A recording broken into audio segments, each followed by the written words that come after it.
그 참사 당시에 생명이 아주 위태로운 학생이 그 타야 될 구조헬기 못하고 함정으로 이동했다면서요.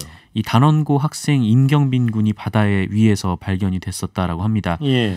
응급처치로 간신히 심박이 돌아오긴 했는데 이 상당한 위험한 상황이었다고 하고요. 학생이 헬기를 타지 못했습니다. 헬기를 타지 못했고 배를 타고 이송이 됐어요. 예. 그나마도 또 배를 또 갈아타고 하다가 4시간 41분이 지나서야 이 병원에 도착을 했는데 이후 직후에 이제 학생은 이제 숨졌습니다. 예. 그 헬기는 그러면 누가 탄 거죠? 최일구의 허리케인 라디오. 묵은 녀석들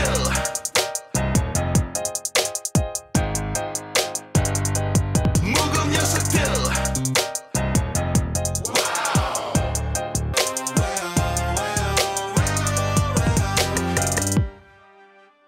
가벼운 뉴스는 가라. 무게 있는 뉴스만 골라서 서빙해 드립니다. 무거운 녀석들. 무게 있는 뉴스 전해줄 무거운 녀석들 두 분 나왔습니다. 먼저 뚱커벨 인사이트 K 배종찬 소장 안녕하세요. 안녕하십니까. 조금 전에 벨 소리 들으셨죠? 뚱커벨입니다. 예, 뚱블리 정상근 기자 나오셨어요. 네, 안녕하십니까. 예. 네. 자, 청취자 여러분, 이 코너 끝에 방송만 잘 듣고 계시면 단박에 맞히실 수 있는 무게 있는 퀴즈 내드리는 거 아시죠? 자, 지금부터 무거운 두 분이 전해줄 무거운 뉴스 잘 들어주십시오. 하기 전에 3484님께서 제가 아까 멘트 했던 게 있는데 같은 가수로서 했다고 방심하고 있다가 빵 터졌네요. 19가 가수님이에요. 하하. 제가 가수라고 하면 좀 웃기신가 봐. 뚱커벨 어떻게 생각하세요? 인기 가수시죠. 됐어요. 자, 오늘 무게 있는 뉴스 첫 번째 어떤 겁니까? 10대 가수인 줄 알았는데. 네. 조전과 북한 미사일입니다. 네, 북한이 어제 이제 발사체를 쐈어요. 네, 평안남도 순천에서 이 발사체를 쐈는데요. 이 우리 국방부의 분석도 그렇고 또 북한이 발표한 내용도 초대형 방사포라고 알려지고 있습니다. 예. 이 북한 노동신문에서는 이 31일 오후 초대형 방사포의 연속 사격 체계 안정성을 검증하기 위한 목적으로 시험 사격을 했다. 이 성공적 발사를 강조했습니다. 네. 보니까 그 내륙에서 쐈더라고요. 해안가 원산 그런 데 쏜 것도 아니고. 네, 그렇습니다. 내륙에서 쐈죠. 네, 그래가지고 저 동해 바다에 떨어지게 돼 있던데. 이게 사정거리 비행거리가 약 한 370km가 된다고 하고요. 예. 그래서 동해상에 떨어졌는데 이 최대 고도가 90km. 그러니까 그동안 발사해왔던 이 발사체들하고 비교를 해보더라도 최대 고도가 상당히 높은 편에 속한다고 합니다. 네. 무게 있는 방사포입니까 그러면? 무게 있죠. 초대형입니다. 초대형. 네. 정상훈 기자. 네. 그런데 말이에요. 그저께는 또 문재인 대통령한테 이제 조전을 보냈어요. 뭐 어쩌자는 건지 모르겠어요. 의도가. 네, 그러게요. 이 김정은 북한 국무위원장 명의로 엊그제 이 판문점을 통해서 이 모친상을 당한 문재인 대통령에 대한 조의문이 전달이 됐는데 김정은 위원장의 조의문은 그 내용이 뭐 강한홍 여사 별세에 대해서 좀 애도의 뜻을 나타내고 또 문재인 대통령에 대한 위로 메시지를 전하는 그런 내용이었다고 합니다. 뭐 이제 우리 청와대 측에서 판문점에 가서 직접 받아가지고 문재인 대통령에게 직접 건네줬다고 하는데 네. 어쨌든 이게 뭐 단순 조의문일 수도 있지만 좀 남북 관계가 교착 상태에 빠져 있기 때문에 이게 김정은 위원장의 그 조의문에 좀 관심이 많이 갔었거든요. 근데 직후에 또 북한이 발사체를 발사하면서 그러니까요. 좀 당혹스러운 상황이 됐습니다. 청와대 반응 어때요, 배 소장님? 네, 이 북한이 미사일 발사체 지금 초대형 방사포라고 알려져 있는데요. 일단 이렇게 북한이 미사일 발사체를 발사하고 나면은 우리로서는 이제 무겁게 들어주셔야 됩니다. 우리도 이게 무거운 상황인 것이죠. 그래서 네. 국가 안전 보장 회의가 열리게 됩니다. 네. 여기 뭐 대통령도 참석을 하기도 하고 청와대 안보실장도 참석을 하고 또 관련 이 당직자들이 다 이제 참석을 하게 되거든요. 이걸 통해서 어떻게 대처해야 되느냐. 그래서 국가 안전 보장 회의가 열렸는데 상당히 우려스러운 상황이다. 북한의 이 행동에 자제를 요청하는 그런 또 발언을 내놓았습니다. 네. 국가안전보장회의를 줄여서 뭐라고 그러죠? 그렇죠. 영문으로 이제 이야기를 많이 하는데 국가안전보장회의가 National Security Council (NSC라고 이야기를 하죠. 네. 똑같은 재미 유학파. Stay tuned. 이게 백악관에도 우리가 이 백악관 직제를 또 많이 또 이 따와서 우리 쪽에서 이제 직제를 또 제 조직을 만들기도 하는데 네. 미국의 백악관에도 NSC가 있습니다. 국가안전보장회의. 중요한 겁니까 이거? 아주 중요하죠. 안보 관련되는 인사들이 다 모여서 비상사태에 대응을 하기 위한 그런 조직이라고 볼 수 있겠고요. 또 대통령이 그 기민하게 신속하게 대응을 할 수 있는 그런 조직이라고 보면 되겠습니다. 알겠습니다. 자, 정상 기자. 네. 문재인 대통령이 이제 장례 다 마치고 복귀했죠? 네, 복귀했습니다. 이 장례가 사흘 동안 진행이 됐는데요. 어제 장례 미사를 마지막으로 장례 절차가 모두 마무리가 됐습니다. 어제 장례 미사에 한 1,500여 명의 시민들이 모여서 이 대통령에게 애도의 뜻을 보냈다라고 하더라고요. 문재인 대통령은 어제 이 고인이 운구차로 옮겨지자 좀 끝내 참았던 눈물을 흘렸다라고 예. 하고 또 떠나는 어머님의 뒷모습에 또 거듭 고개를 숙이기도 했다라고 뉴스 화면을 합니다. 통해서 뭐 많은 국민들 보셨을 거예요. 네. 그리고 또 이날 장례 미사에는 이 프란치스코 교황이 보낸 그 애도 메시지 그리고 위로 서신이 도착을 해서 예. 현장에서 낭독이 됐고 또 문재인 대통령에게 전해졌다고도 하고요. 문재인 대통령은 안장식을 마친 뒤에 이 조의를 보내준 분들 특히 이제 따뜻한 위로와 격려를 해준 국민들께 깊이 감사드린다라고 밝히고 또 직후에 청와대로 돌아왔습니다. 원래 공무원 규정상 이 모친상은 5일의 휴가가 부여되는데 네. 3일 그 장을 치르고 네, 복귀를 했습니다. 아, 5일 휴가입니까 원래는? 네, 원래 그렇습니다. 문재인 대통령은 오늘부터 이제 업무에 예. 복귀를 했습니다. 뭐 안팎으로 참 어수선하니까. 그래서 북한이 깊은 애도를 표했는데도 불구하고 미사일 발사체를 평안남도 순천에서 동해상으로 발사를 했다는 게 상당히 안타까운 상황인 것이거든요. 네. 이럴 때일수록 좀 남북 관계를 개선할 수 있는 돌파구를 마련하는 그런 메시지를 북한이 미사일 발사가 아니라 발사체 발사가 아니라 내놓았더라면 훨씬 슬픔에 잠겨 있는 문재인 대통령에게도 힘이 됐을 텐데 그러면 좀 아쉽습니다. 이런 부분은. 예. 또 하필이면 또 이런 때 또 발사를 했다는 것도 네, 그러니까 굉장히 좀 이게 마치 약 주고 병 주는 거냐 이런 이야기가 나오는 것이죠. 그래요. 알겠습니다. 자, 청취자 문자 좀 몇 분 소개해드리고 가야 될 것 같아요. 5390님께서 배종찬 소장님 얼마나 무거우실까 검색해 보니까 정말 아, 미남이시네요. 우리 5390님은 상당히 시력이 좋다고 봐요.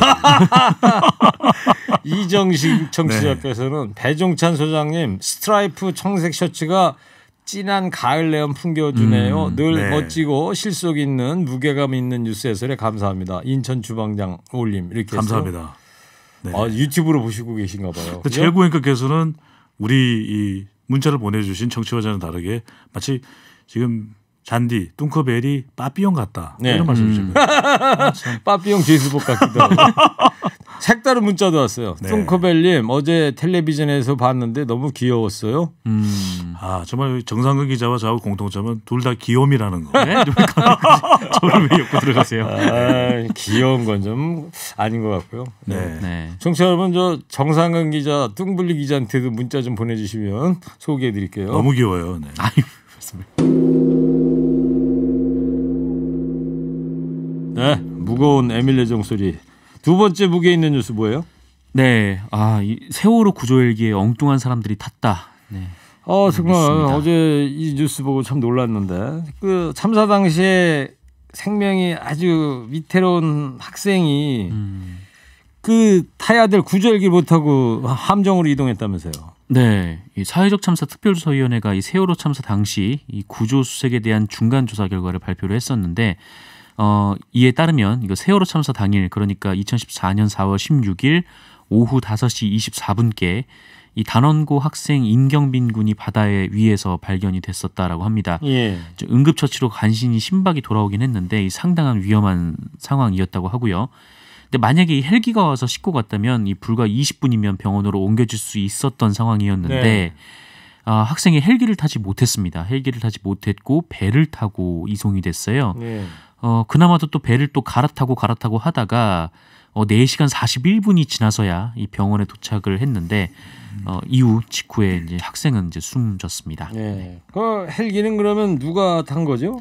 그러니까 헬기가 없었던 것이 아니었는데요. 이 첫 번째, 그러니까 총 헬기를 탈 기회가 3번이 있었습니다.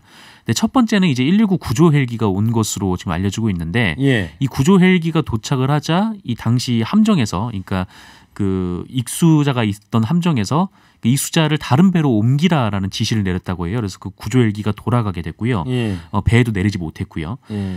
그리고 두 번째 헬기가 왔는데 이 헬기는 또 배에 내렸답니다. 배에 내렸는데 이 헬기를 김수영 이 해경 서해청장이 타고 가버렸습니다. 그리고 또 한 대의 헬기가 왔는데 이번에는 김석균 해경청장이 타고 가버렸는데 김석균 청장이 그 헬기를 타고 간 이유는 기자간담회 기자회견에 참석을 하기 위해서였다라고 합니다. 네. 당시 이 병원에서 이 환자의 상태를 원격으로 살피고 있었는데 이 의사가 당장 헬기로 이송하라 이렇게 지시를 했음에도 불구하고 그리고 또 당시 그 배 위에서 이 위급한 환자가 승선 중임을 좀 어느 정도 알렸음에도 불구하고 이 해경 수뇌부는 이 학생을 배로 실어 날랐고 본인들이 타고 갔는데요. 아마 학생이 사망했다라고 판단을 한 것으로 지금 예상이 되고 있고요. 어쨌거나 특조위는 이 추가 조사를 통해서 범죄 혐의가 발견되면 수사를 요청할 계획이라고 합니다. 어제 그 특조위 발표장에 세월호 유족분들 어머니들 오셔가지고 참 오열하고 계신데 유족들 마음이 어떠시겠습니까 지금? 뭐 형언할 수 없을 정도일 겁니다. 네. 이게 당시 사고 때도 온 유가족들이 오열하지 않았습니까? 지금도 사실은 그럴 수 있을까 하고 이해가 안 가는데 여기서 중요한 건 골든 타임입니다.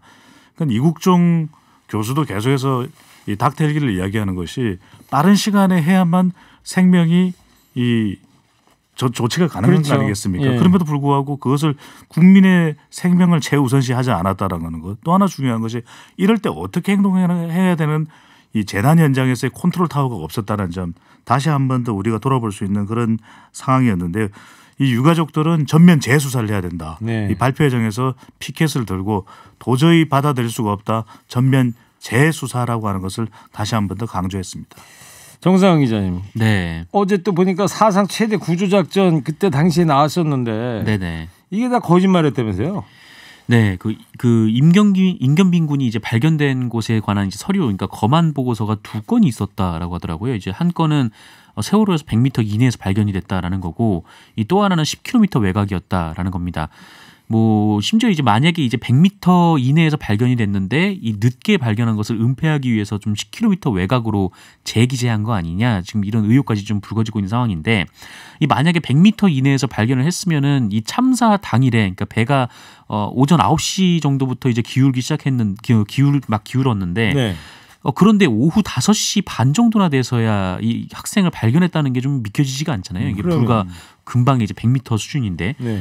그런데 이게 뭐 100m든 어쨌든 10km든 이게 사상 최대의 구조작전이라면 이 해상 구조작전에서 헬기는 기본인데 이 임경빈 학생이 5시가 넘어서 발견이 안 된 이유는 뭐냐라는 거죠. 그래서 이거는 정말 사상 최대의 구조작전이라 볼 수가 없다. 그리고 또 이 당시 사회적 참사 특조위가 영상을 봤을 때 실제로도 이제 헬기가 별로 떠 있지도 않았다. 뭐 이렇게 네. 발표를 했습니다. 그리고 아까 잠깐 말씀하셨는데 이국종 교수도 당시 현장에 내려왔었다고 해요. 근데 이국종 교수가 내려왔음에도 불구하고 이 현장에서는 뭐 나가 있어라. 네, 뭐 어떻게 뭐 그 활용할 방법도 찾지 않고. 네, 그래서 이국종 교수가 결국 이제 환자 한 명을 데리고 아주대학교 병원으로 복귀를 했었다. 그러니까 어제도 기자회견장에 보니까 손팻말 들고 계시잖아요. 전면 재조사해야 된다고. 네.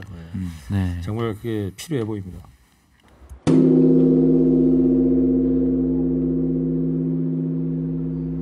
자, 지금 저 새싹 문자 8704님 오늘 처음 보내신 분인데요. 정상근 기자한테 온 문자 왔어요. 뚱불리는 우리 계양구의 별입니다. 정상근 기자님 항상 잘 듣고 있어요. 파이팅. 저는 계산 3동 주민입니다. 네, 감사합니다. 인천 사세요? 네, 저 계양구에 살고 있습니다. 뭐 어디 나가요? 어디요 나가냐고요? 네. 출마. 네, 집 밖으로 나가서 방송국을 오긴 했습니다만. 아니, 계양구의 별인데요, 별. 별로 그 외에는 별이 없어가지고. 저하고는 별이 하나도 인연이 없고 제 주변 분들만 별하고 인연이 있는 거예요. 별게 없어서 별입니다. 네. 자, 세 번째 무게 있는 뉴스 뭡니까? 네, 조국 전 장관 동생이 구속됐습니다. 네, 어젯밤에 이제 결국 구속이 됐는데 혐의 뭐예요? 네, 이 혐의가 추가가 됐습니다.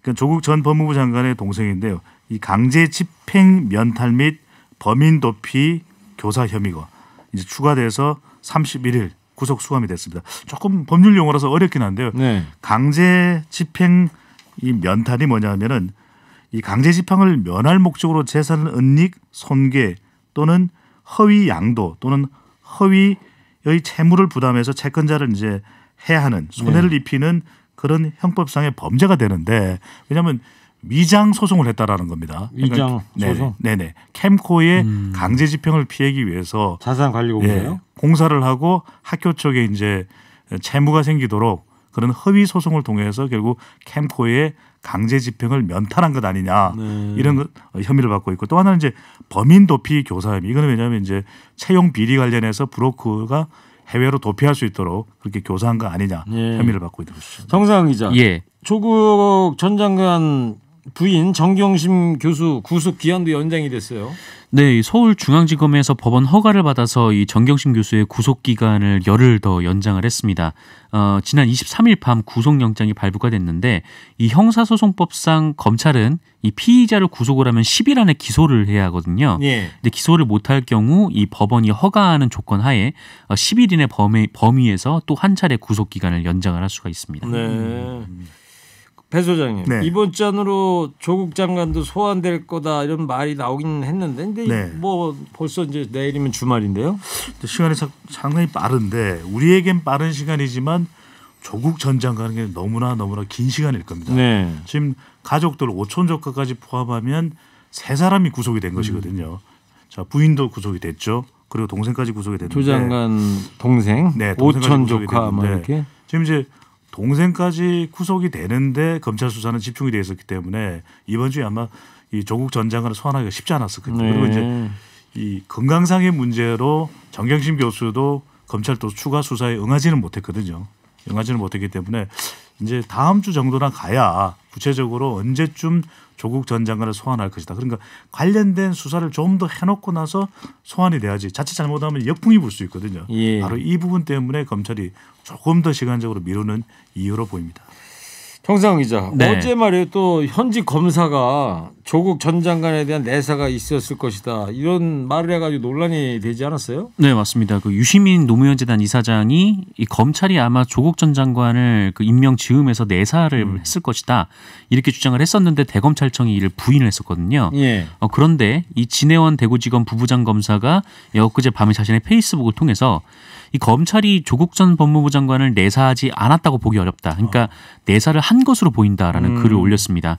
그러니까 대검의 공식 입장을 현직 검사가 반박을 한 건데 다만 이 진해원 검사의 얘기는 이 내사를 한 게 잘못은 아니다. 그 자체가 잘못은 아니다라고 말을 했습니다. 그러니까 입건 전에 당연히 내사를 하게 되어 있고 또 내사를 하지 않고서는 청문회 당일에 이 배우자를 기소하기도 어려웠을 것이다라고 말을 했는데 그런데 이 대검찰청이 왜 내사를 안 했다고 했을까? 이 부분에 대해서 이제 문제를 제기했어요. 그래서 이 진해영 검사 얘기는 혹시 그 내사라는 게 표정 내사 또는 사찰이었다는 이 속내가 발각되는 것이 걱정되어서 부인을 한 건 아닌가라고 또 의문을 또 제기를 하기도 했습니다. 그러면서 뭐 잇따른 언론 보도는 이 내사 없이는 알 수도 없고 또 알아서는 안 되는 내용이라면서 이 내사를 안 했다고 보기 어렵다는 게 이 법률가로서의 판단이라고 지적을 했는데요. 그러면서 이 내사를 했다면 기록이 남아 있을 텐데 이 만약 검찰이 불법 내사, 그러니까 사찰을 통해서 함부로 취득한 정보를 이 언론에 흘렸다면은 관련 기록은 남아 있지 않을 것이다라고 얘기를 하기도 했습니다. 예. 참 조국 전 장관 가족 집이 그냥 막 쑥대밭이 되고 있습니다. 예.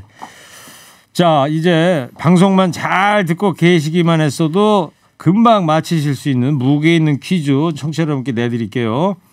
어제 북한이 발사체 쏘아올린 것과 관련해서 이 기관 우리나라의 이 기관이 강한 우려를 표했죠. 우리나라의 안보 통일 외교와 관련된 대통령 직속 자문 기관인 이 기관이 뭘까요? 뚱커벨 힌트 주세요. 네, 이 대통령이 주로 주재를 하기도 하고 비상사태가 발생했을 때 그래서 북한이 미상의 발사체 등을 발사하게 되면은 이제 국가 안전 보장 네 너무 잘했나요? 힌트 달라고 그랬지 답을 달라고 그런 게 저도 모르게 아니잖아요. 영어로 말씀드려야 될 것 같아요. 내셔널 시큐리티 카운슬을 8글자의 우리말로 표현하시면 되겠습니다. 네. 그냥 줄여서 영어 세 글자로 해도 되죠? 네, 그렇죠. 네네. 근데 어려울 것 같은데. 그래서 힌트를 제가 많이 드렸잖아요. 예. 네. 이번에 그 월드 시리즈 우승팀이 워싱턴 내셔널스 아니겠습니까? 그렇죠. 네, 내셔널스. 네. N. 네. 내셔널스. 많이 줬나요? 네. 더 헷갈리는 것 같아요. 정답 보내주십시오. 50원 유료 문자 샵 연구일 TBS 앱 카톡 열어놨습니다. 상품도 무겁습니다. 네, 지금까지 오늘 무게 있는 뉴스 무거운 녀석들이 전해드렸습니다. 인사이트 K 배종찬 소장, 정상근 기자였습니다. 두 분 감사합니다. 고맙습니다. 무거운 녀석들. 일부 행기의 이야기를 더 듣고 싶다면